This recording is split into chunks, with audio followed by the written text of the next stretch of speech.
Cenjene kolege odbornice i odbornici, svakako da je Exit festival u najmanju ruku kontroverzna manifestacija. I činjenica je da je kao takva nastala kao podrška jednom događaju koji ja mislim da je bio loš za Srbiju, to je 5. oktobar i taj puč koji se tada desio. Međutim, istina i činjenica je nešto drugo, da je Exit festival kroz vreme prolazio kroz svoje, da tako kažem, različite faze. Sećamo se svi tog sukoba osnivača Exita, njih trojice, četvorice, ne znam koliko ih je bilo, i sećamo se da je u jednom periodu Exit fondacija bila pod, da kažem, glavnim uticajem onog, čini mi se, gospodina Boškovića, za koga se slobodno može reći da je od Exita napravio nešto što je bila u velikoj meri antisrpska stvar.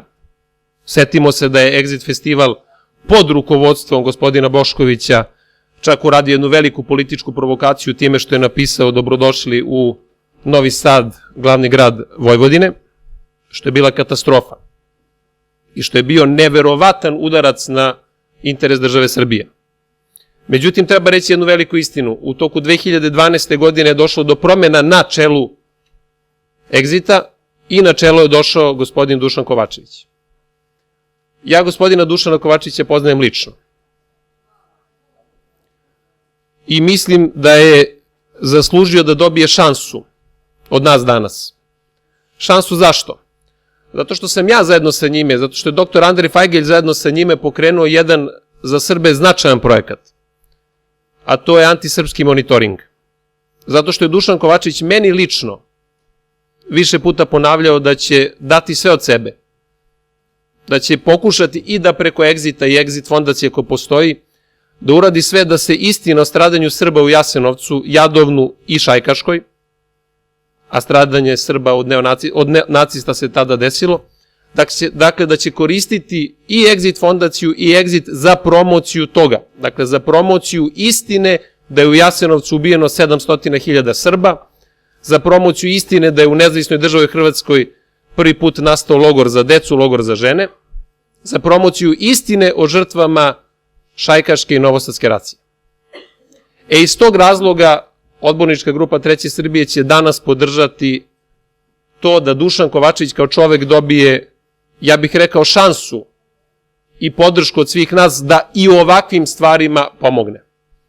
Ja ne mogu da zaboravim takođe jednu veliku stvar, a to je da u toku 2013. godine na istoj toj Petrovaradinskoj tvrđavi, oko koje takođe treba razgovarati da li je adekvatno mesto za festival tog ranga, za sve to što se tamo dešava, ali na zidinama te Petrovaradinske tvrđave u toku Exit festivala 2013. godine, opet na inicijativu nas iz Treće Srbije i u dogovoru sa gospodinom Dušanom Kovačevićem je stojao ćirilični natpis dobrodošli u Novi Sad, Evropsku prestonicu kulture.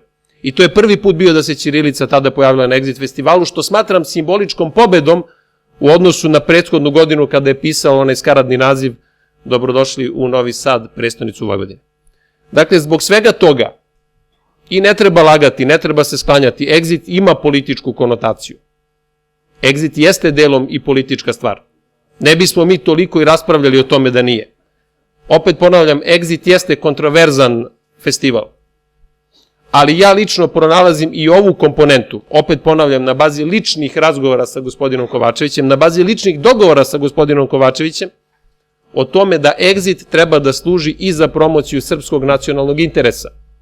A mislim da jeste interes, i time ću završiti, da se festival tog renomea uključi u to da se ne dozvoli revizija istorije, uključi u to da se jasno pokaže celom svetu da je u nezavisnoj državi Hrvatskoj stradalo 1.000.000 Srba, uključi u to da se prikaže da je u Šajkaškoj oblasti izvršen jedan veliki zločin time što su Srbi ubijani i bacani pod led.